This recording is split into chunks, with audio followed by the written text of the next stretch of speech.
ya. Ya itu ceritanya seperti itu.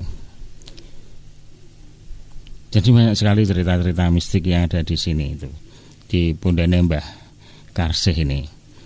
Jadi ini entah makam atau istilahnya apa ya, petilasan. Nah, saya jadi kurang tahu, tapi orang-orang sini percaya ini Punden Mbah Karsih gitu aja. Ya entah petilasan, entah makamnya.